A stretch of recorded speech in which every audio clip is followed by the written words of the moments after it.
Good morning, everyone. Welcome to the lesson for section 3.7. Today we're going to continue talking about coordinate geometry, getting a little bit more into equations of lines. Some of this will be very similar to yesterday, but we're just going to be diving a little bit deeper, explaining it a little bit more, giving you some more practice. So sorry you can't see all of those. There you go. There's the words. We're going to be using our slope-intercept form. I know you know that one. We talked about that one yesterday. We're going to be using our point-slope form. Also, we talked about that one yesterday. We're going to dive a little deeper into the equations of vertical and horizontal lines, and then get a little bit more into parallel and perpendicular line equations. So these problems will look a little bit different than yesterday, especially some of these ones. We dealt with some of those problems yesterday. Today, they're just going to give us some different practice, some different applications. We're going to start by talking about the forms of linear equations. So you can see there's 1, 2, 3, 4, 5.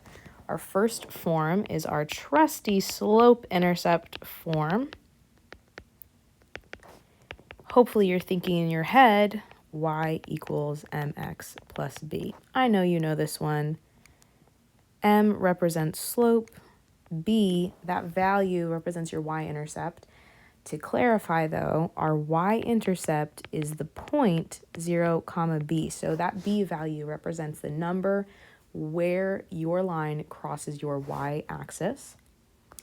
Our next form is good old point slope form. Once again, I know you know these. We are just making sure that we are comfortable with them, and I promise you these will keep on coming up. You did them in Algebra 1, you're doing them now in geometry. I can pretty much guarantee you they will pop up in future math classes for sure on things like the SAT or ACT. So our point slope form is y minus y1 equals m times x minus x1. Remember that m still stands for slope.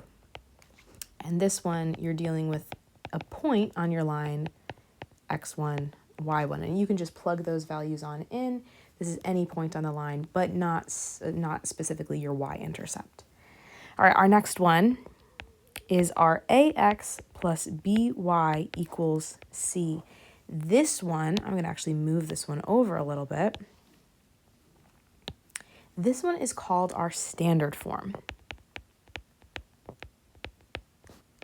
So your standard form, we saw some like this yesterday. We had some numbers in place of A, B, and C.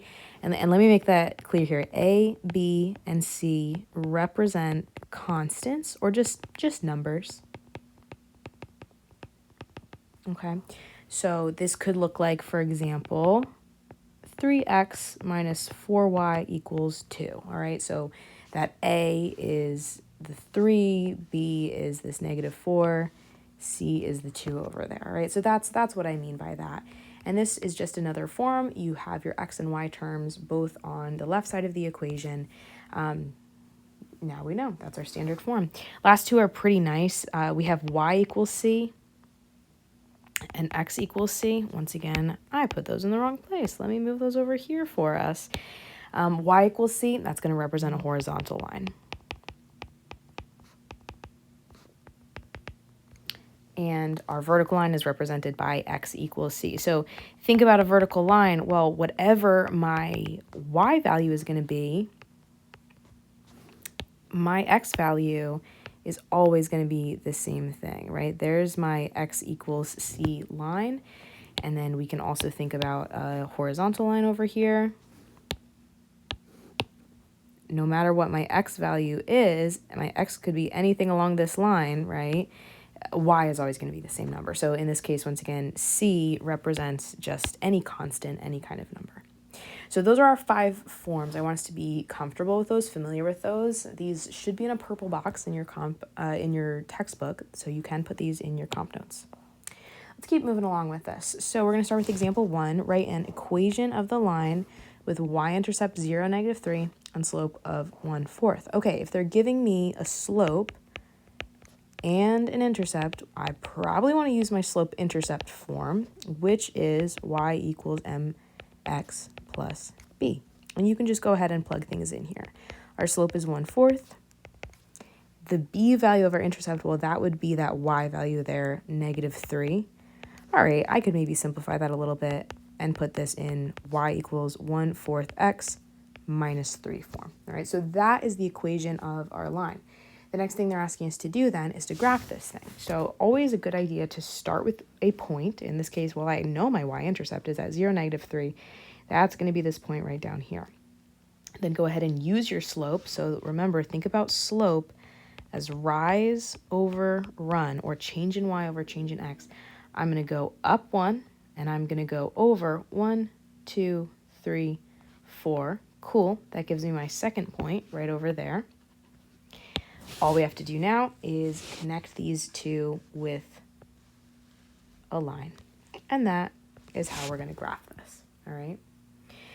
So based on the given information, use the easiest possible form of your equation. Here we could just use slope-intercept and then start with one point, use your slope to graph another point, connect them up with a line. All right, we're moving right along to our next example. Here they're simply asking us to graph the equation 2x plus 3y equals 12. So what form is this? Well, it's not slope-intercept, it's not point-slope. This is our standard form.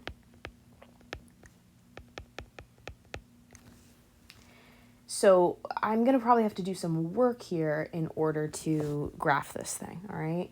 Something that we could do is we could just rewrite this in our slope-intercept form. So I'm going to go ahead and do that. If I have 2x plus 3y equals 12, well, I'm going to subtract 2x from both sides. That leaves me with 3y equals minus 2x plus 12.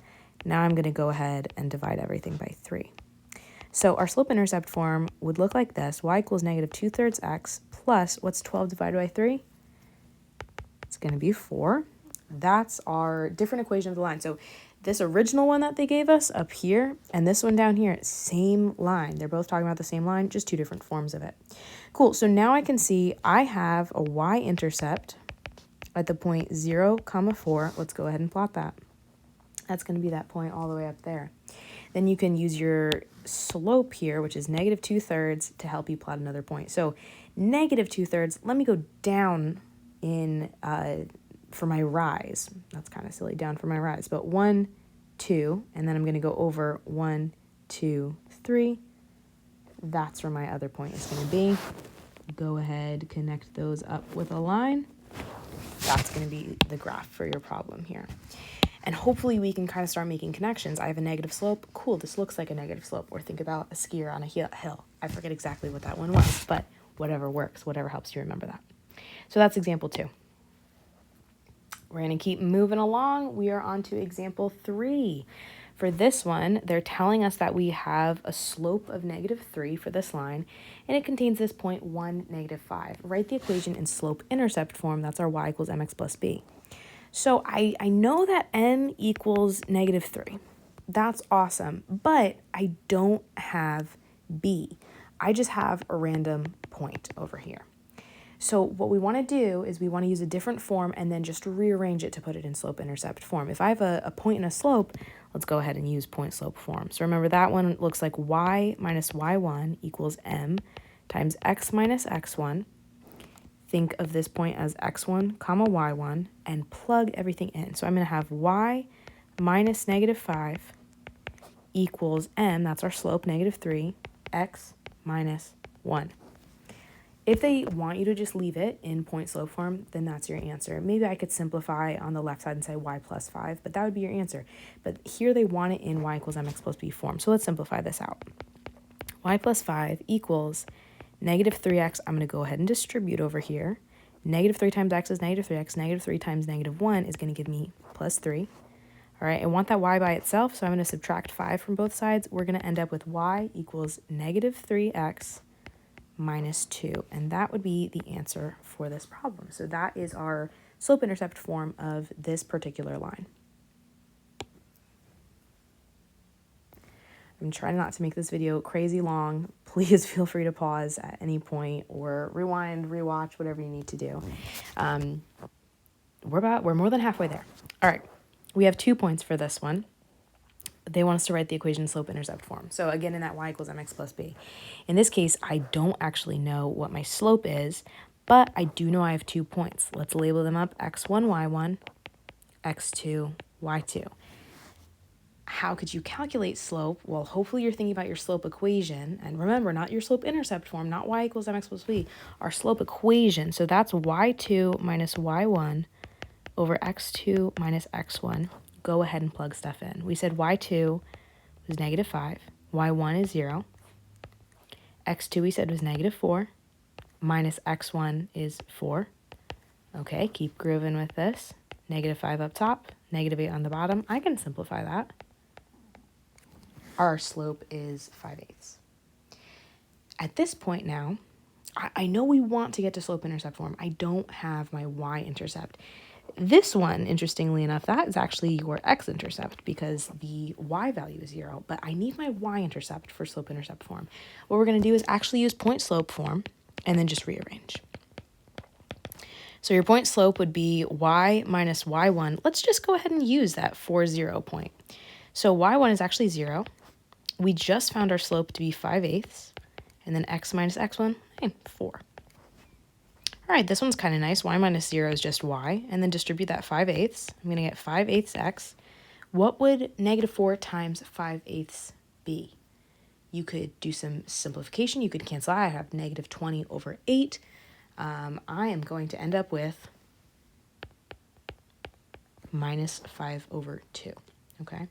So that's our final equation here in y equals mx plus b form. Note for this one, we had to do a little more work. We had to calculate slope. We had to plug into point slope form, and then we had to rearrange here. All right, on to the next one. Okay, so for this one, they're giving us something a little different. They're giving us a graph, and they want us to write the equation in standard form. Remember that standard form is ax plus by equals c. A, b, and c, those are just going to be numbers, just going to be constants.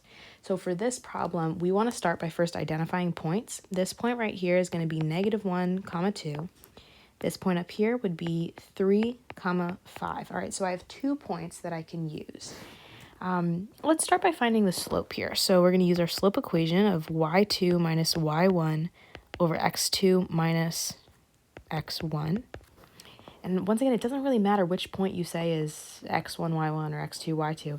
For this one, I'm just going to do them in order here. x1, y1, x2, y2. So I'm going to get 5 minus 2 on the top. And I'm going to get 3 minus negative 1 or plus 1 on the bottom. That's going to give me 3 over 4 for my slope. So your slope for this one is going to be 3/4. Then at this point, I know eventually I want to get it into standard form, but I can't just jump there.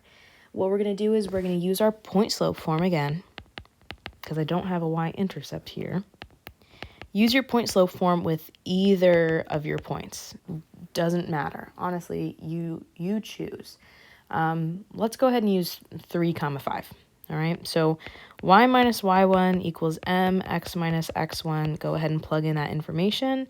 And I know I'm switching it up on you, right? We said that this one was x2, y2. I'm doing this to show you that you can use either point. It does not matter. So your y value would be 5. Your slope would be 3 over 4.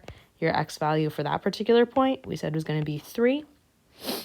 Now, when you're simplifying this, we want to be thinking, how can I get it into that standard form? You're going to actually simplify a little bit differently. Instead of distributing the 3/4 to the x and to the minus 3, we're going to actually take this 4. We're going to multiply both sides by 4. I'm going to use these square brackets, and I'm going to multiply everything by 4. When that happens, over here, I get 4 times y minus 5. And on this side, I would be able to actually cancel out the 4 with the 4 in the denominator of my slope, and I just get 3 times x minus 3. All right? So stick with me. When I do it this way, I don't have to deal with a bunch of different fractions. At this point, let's distribute and get 4y minus 20 equals 3x minus 9. And now I want to bring my x and y terms to the same side. I want my x term to be usually positive, but in this case, it doesn't really matter. I just want both of those terms on the same side, and I want my just normal regular numbers on the other side. So I'm going to subtract 3x from both sides. I'm going to get negative 3x plus 4y minus 20 equals negative 9. And then that negative 20, let's go ahead and add it to both sides. So your final standard form of this equation would be minus 3x plus 4y equals 11. Your x and y terms are together on one side, and your straight up numbers are alone on the other side. So that's example 5. This one is a little bit different than ones we've been doing. Once again, if you need to pause and re-go over any of this, go for it. All right, these ones, just wanted to make sure we're on the same page with these. I'm going to actually draw in a nice little graph up here in this corner. 1, 2, 3, 4, 5. 1, 2, 3, 4. Let's just stop at 4. So here's a set of x and y axes. 1, 2, 3, 4, 5. 1, 2, 3, 4. If they're asking you for a horizontal line containing the point 2, 3, let's start by plotting that point. That point would be right about here.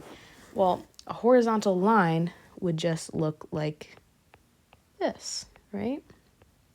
What would your equation of that line be? So think back to your vertical and horizontal lines. Well, if it's horizontal, my y is always going to be constant. If it's passing through the point 2, 3, then y must always equal 3.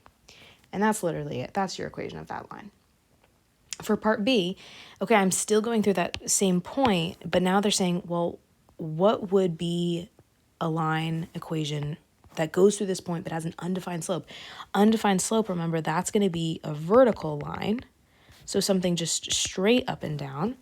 Well, a line that goes straight through this point here, no matter what your y value is, x is always going to be whatever the x value of that point is. So in this case, 2. And that's also it. If you have an undefined slope, you're dealing with a vertical line, x equals a constant. If you have a slope of 0 or you're just asked for a horizontal line, y is going to be constant.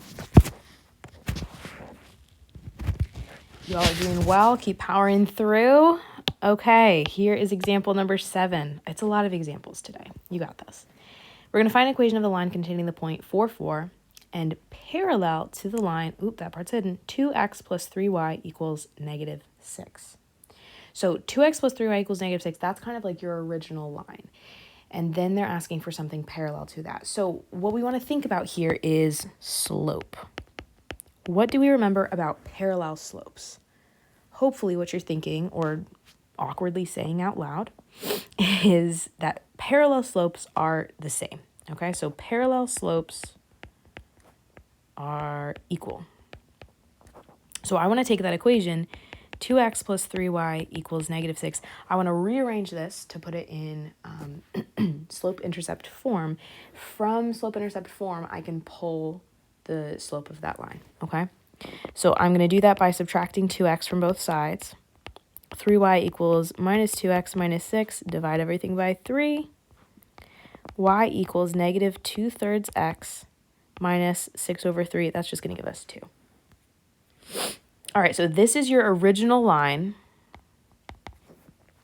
You're going to pull your slope from here. The slope of your parallel line then should be negative 2/3. If they're asking for an equation of a line that goes through the point 4, 4 and is parallel, well, now I know slope and I know a point. So I'm going to use my point slope form. Y minus y1 equals m times x minus x1. Y minus, okay, well, x1 and y1 are both 4. So y minus 4 equals that slope that we just figured out, negative 2/3. X minus 4. You know what? Let's simplify it a little bit. And we're going to simplify it to our standard form. So you can kind of take a look at what parallel lines look like in their standard form. Maybe you can start forming some connections there. So remember, we simplify this differently when I'm trying to get into standard form. This is my point slope form. And when I'm trying to go to standard, you're going to actually take that denominator, this 3 over here, you're going to multiply your entire equation by that. So I'm going to multiply everything by 3. Let me not put that. That looks like an x. I'm just multiplying by 3. So I'm going to have 3 times y minus 4 on the left side. Over here, the 3 would actually cancel out. I'd be left with negative 2 times x minus 4. Keep going with this. Let's distribute. 3y minus 12 equals negative 2x plus 8. I want to get my x and y terms together, so I'm going to add 2x to both sides. And is it all right with you if I simultaneously add 12 to both sides here? So I'm going to be left with 2x plus 3y equals, well, over here just 8 plus 12. That's going to give me 20. All right. So this is your standard form. We went from point slope to standard form. This would be the equation of a parallel line. Something interesting here that we can point out is 2x plus 3y. That's the same for both of our lines. So that can be kind of a little tip and trick that you can use if they're asking for parallel lines, or even just to identify whether a line is parallel or perpendicular. Check the coefficients, check the x and y terms, and see what's going on there. All right. Now, how would this change if they were asking us for a perpendicular equation instead? So if negative 2/3 was the slope of our original line, your perpendicular slope, and I'm going to actually mark these up with a little subscript. So over here, that would be my parallel slope. Over here, this would be my perpendicular slope. Remember, your perpendicular slope is the negative reciprocal. So if my original one was just negative 2/3, this one would be positive 3/2. That would be my perpendicular slope. And then you would follow that same process, right? Now you have a new slope. Now you're going to use your point slope form with that same exact point, right? 4 and 4. But now your slope is different. And you're going to do that same thing. You're going to simplify to standard form. This is going to look a little bit different. So here I'm going to multiply everything by 2. I get 2y minus 4 on the left side. Over here, the 2's would cancel out. I'd have 3 times x minus 4. Go ahead and distribute. Go ahead and move all of your terms to the same side. Minus 3x. Minus 3x plus 8 plus 8. All right, so we end up with minus 3x plus 2y equals negative 12 plus 8 is going to give us negative 4. And here, again, you can kind of notice, oh, interesting that the coefficients of my x and y terms have kind of swapped, and there's a difference of sign there. So perpendicular ones, they're a little bit harder to identify, but this is one way that we can kind of think about it. Some problems also might say, go ahead and simplify into your slope-intercept form. So just be super careful. Here they were asking us specifically for the equation in standard form, so that's why we simplified that way. I have one more slide for you all, and it is your homework slide. So we are done with the lesson. This is your homework assignment. It is also up on Classroom. Please make sure that your comp notes are good to go through section 3.7. We might have some time during our review day, but not tons. So use this time today. You'll have a little more time and space because it was a shorter lesson on the video. Make sure that you're good to go all the way through section 3.7. Remember, we're skipping 3.5. If you already put it in there, no worries. You just did a little more than you had to, which is awesome. But make sure you're good to go through section 3.6, 3.7. All right, good luck with the homework. Keep in mind any questions that you might have for me tomorrow. We will have time to go over things. Bye.